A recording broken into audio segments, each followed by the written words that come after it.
Hello student, स्वागत है आपका दिव्या क्लासेस में। आज हम पढ़ेंगे समष्टि अर्थशास्त्र। पिछले वीडियोज में आपने व्यष्टि अर्थशास्त्र यानी कि माइक्रो इकोनॉमिक्स के बारे में पढ़ लिया। वो बुक पूरी कंप्लीट हो चुकी है। आज हम पढ़ेंगे मैक्रो इकोनॉमिक्स यानी कि समष्टि अर्थशास्त्र। इसका हम क्लास 12th की ये सेकेंड बुक है जिसका हम फर्स्ट चैप्टर पढ़ेंगे। इसमें है परिचय यानी कि इंट्रोडक्शन ऑफ मैक्रो इकोनॉमिक्स। तो इसमें हम क्या पढ़ेंगे? मीनिंग, अर्थ, परिभाषा, डेफिनेशन, अध्ययन क्षेत्र पढ़ेंगे इसके। फिर इसमें एक आर्थिक एजेंट है, इसका उद्भव कैसे हुआ, 1929 की महामंदी के बारे में पढ़ेंगे। तो आइए शुरू करते हैं, स्टार्ट करते हैं इसके परिचय से। गाइस, वीडियो में आगे बढ़ने से पहले आप चैनल को लाइक, शेयर एंड सब्सक्राइब ज़रूर कर दीजिए। तो आइए शुरू करते हैं। अर्थ। समष्टि अर्थशास्त्र दो शब्दों से मिलकर बना है, समष्टि प्लस अर्थशास्त्र। यहाँ समष्टि शब्द से अभिप्राय संपूर्ण या समग्र से है तथा अर्थशास्त्र से अभिप्राय धन के अध्ययन से है। मतलब कि समष्टि अर्थशास्त्र क्या है? दो शब्दों से मिलकर बना है। समष्टि का मतलब क्या होता है? संपूर्ण, समग्र या बड़ा। अर्थशास्त्र से अभिप्राय क्या है? धन के अध्ययन से। सबसे पहले हमने अर्थशास्त्र का मीनिंग पढ़ा था, अर्थशास्त्र क्या होता है। यहाँ मैंने इसको पूरा क्लैरिफाई नहीं किया है क्योंकि मैं पहले ही इस बता चुकी हूँ अर्थशास्त्र का मतलब क्या है। अर्थशास्त्र शब्दों से मिलकर बना है। अर्थ का मतलब क्या होता है? धन। और शास्त्र का मतलब क्या होता है? अध्ययन। तो इसलिए मैंने यहाँ शॉर्ट में लिख दिया, अर्थशास्त्र से अभिप्राय क्या है? धन के अध्ययन से है। बात करते हैं इसकी परिभाषा की।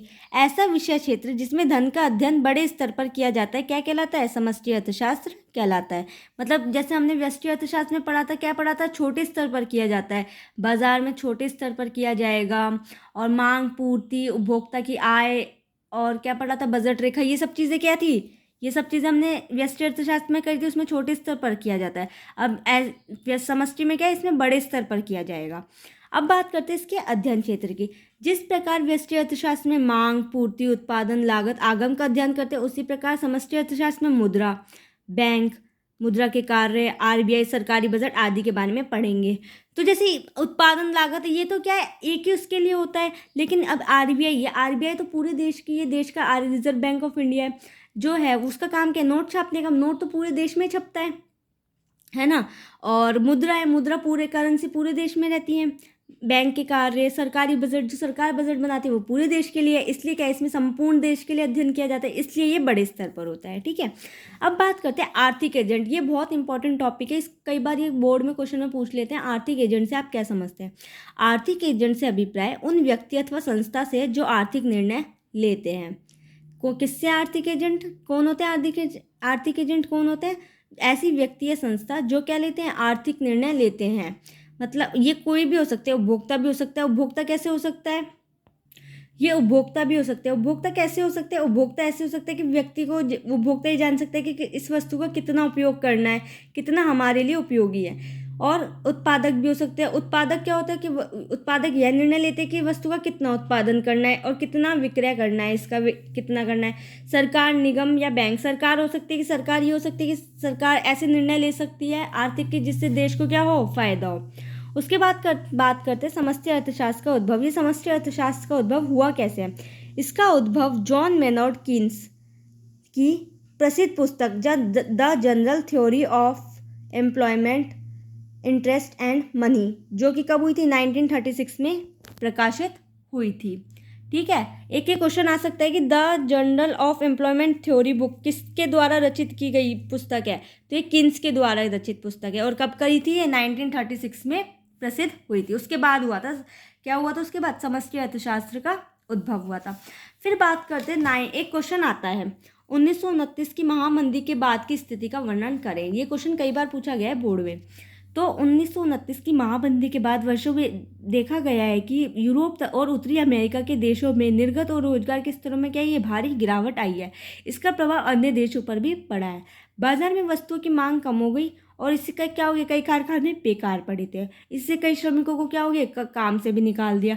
बेरोजगारी बढ़ गई। बेरोजगारी कितने प्रतिशत बढ़ गई? पहले 3% थी, अब कितनी हो गई? 25 हो गई। इस महामंदी के कारण संयुक्त राज्य अमेरिका में समस्त निर्गत में 33% की गिरावट आई है। महामंदी चाहे कोई सी भी हो, अभी रिसेंटली हम बात करें कोरोना काल की।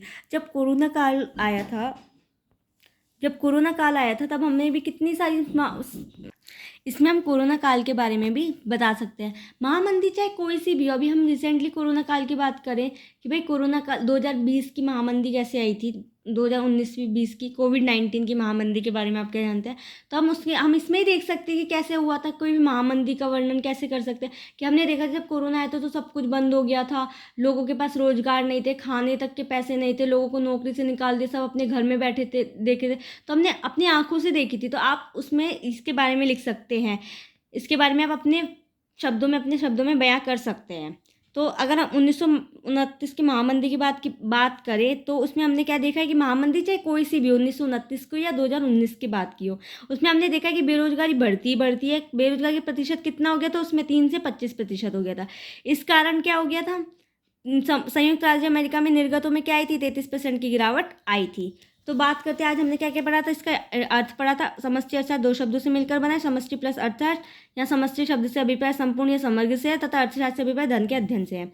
फिर बात करते हैं परिभाषा की। ऐसा विषय क्षेत्र जिसमें धन का अध्ययन बड़े स्तर पर किया जाता है समष्टि अर्थशास्त्र कहलाता है। फिर हमने इसके अध्ययन क्षेत्र पढ़े थे। जिस प्रकार व्यष्टि अर्थशास्त्र में मांग, पूर्ति, उत्पादन, लागत, आगम का अध्ययन करते हैं, उसी प्रकार समष्टि अर्थशास्त्र में बैंक, मुद्रा के कार्य, आरबीआई, सरकारी बजट आदि के बारे में पढ़ेंगे। आर्थिक एजेंट क्या होता है, आर्थिक एजेंट से अभिप्राय ऐसे एजेंट से, संस्था से जिसमें आर्थिक निर्णय लेती है, जो क्या लेती है, आर्थिक निर्णय लेती है। ये कोई भी हो सकते हैं, उपभोक्ता, उत्पादक, सरकार, बैंक आदि हो सकते हैं। लेकिन हाँ, ये ऐसे हो सकते हैं इनके द्वारा जो निर्णय लिया गया है उसका प्रभाव दूसरे उस पर भी पड़ सकता है, इसलिए ये आर्थिक निर्णय कहलाते हैं। हर किसी का नहीं पड़ेगा। उपभोक्ता अपने फायदे के लिए देखेगा वस्तु का उपभोग करने वाला, उत्पादक अपने उसके लिए देखेगा, लेकिन सरकार अपने फायदे के लिए नहीं, सरकार देश के लिए देखेगी। बैंक भी, कोई आरबीआई भी, जो भी होगा वो भी क्या करेंगे, वो भी देश के लिए देखेंगे। समष्टि अर्थशास्त्र का उद्भव कब हुआ था, इसका उद्भव हुआ था जब जॉन्स अर्थशास्त्र, जो मेनर्ड किन्स की पुस्तक थी, the journal of employment, interest and money, कब हुई थी प्रकाश, 1936 में हुई थी। उसके बाद हुआ था, उसके बाद 1929 की महामंदी का वर्णन किया था। कल हम पढ़ेंगे एक लास्ट टॉपिक है इसका, समष्टि अर्थशास्त्र की वर्तमान पुस्तक में संदर्भ। तो इसके बारे में हम क्या करेंगे, पूंजीवादी अर्थव्यवस्था के बारे में चर्चा करेंगे। कल हम पूंजीवादी अर्थव्यवस्था का पूरा टॉपिक वही लेंगे। तो गाइज, आई होप कि आपको आज की वीडियो समझ में आई हो, आपका आज की क्लास समझ में आई हो। तो प्लीज़ गाइज वीडियो को लाइक, शेयर एंड सब्सक्राइब जरूर कर दें। Thank you.